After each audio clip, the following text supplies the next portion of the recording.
เอ็กเอ็กนี่เป็นปันน้อยเด็กเบอร์น้อยเลย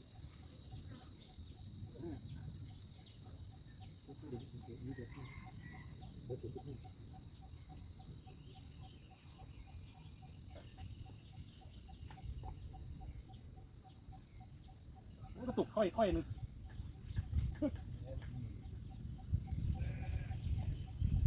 ดึงขึ้นมาเลยก็ดี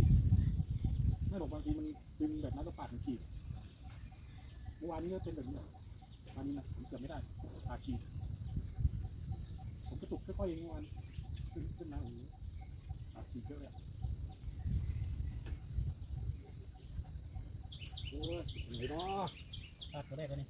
ใจตุ้มๆต่อมๆแล้วนี่เป็นอย่างนี้ทั้งวันหรือเปล่าเนี่ย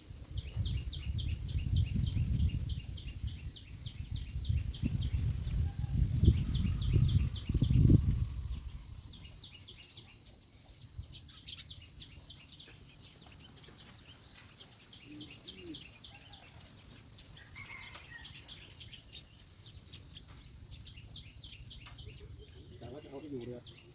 อยู่ได้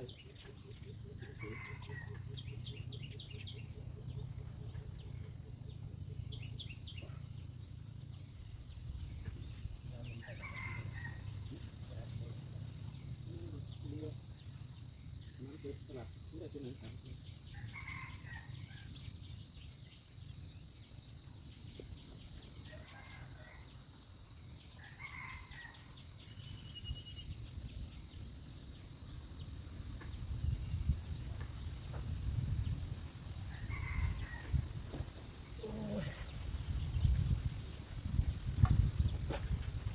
มีความมั่นใจเลยนะตัวแรก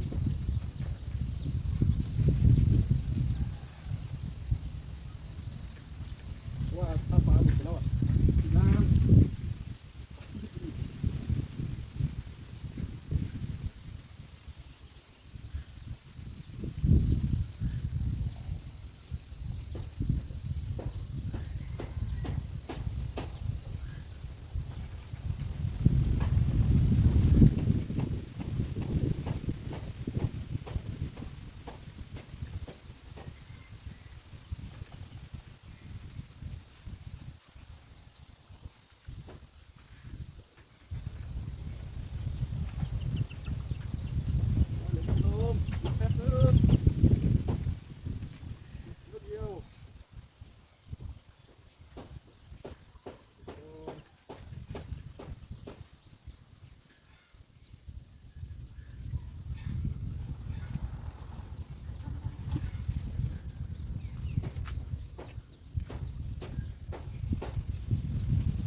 ไอ้ตัวยัง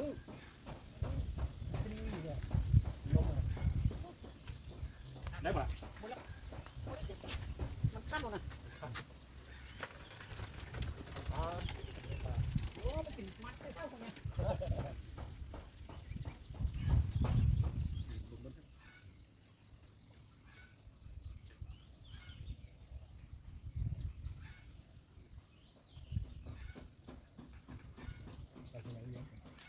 ใช้ที่นี่ต้นกำปูนี่มั้ง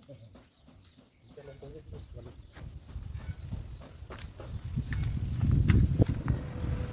แล้ว1 แต้ม1 แต้ม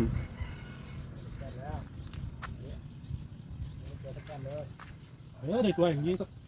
ทุกตัวก็ไม่ได้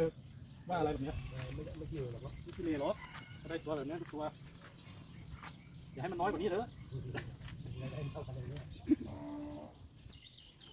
มันน้อยกว่านี้เถอะ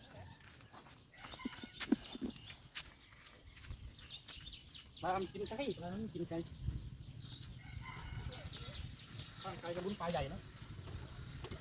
กินไป ได้ก็ไม่หลุดหรอก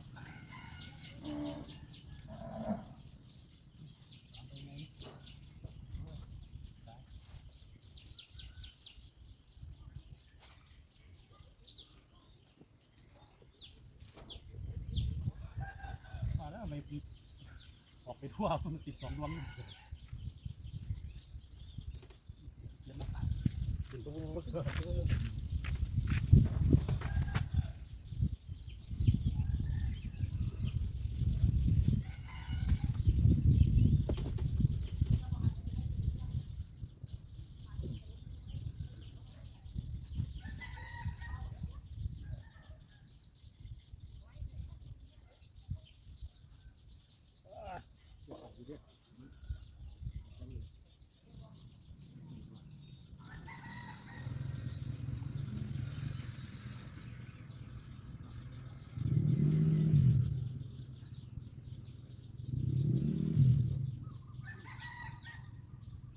หมดว่านิดเดียวผมยังไม่หมดเลยเยอะอัพเลยอัพเลย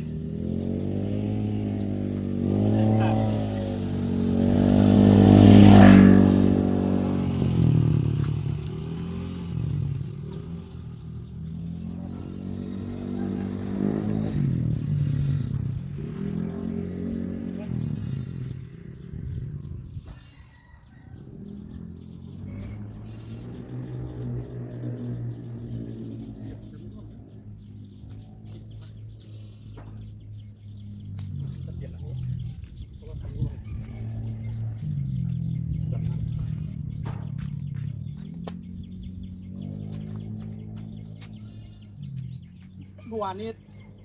ฟ้ากินเบ็ดทุกคันอ่ะเมื่อวานเบ็ด6 คันกินทุกคันเลยเมื่อวาน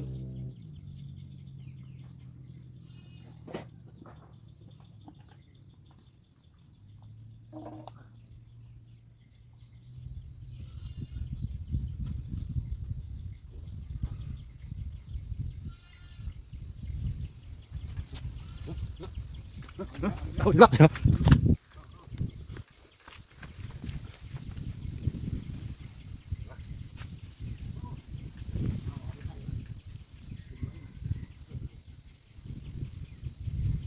หาปลาไหมยิงตาม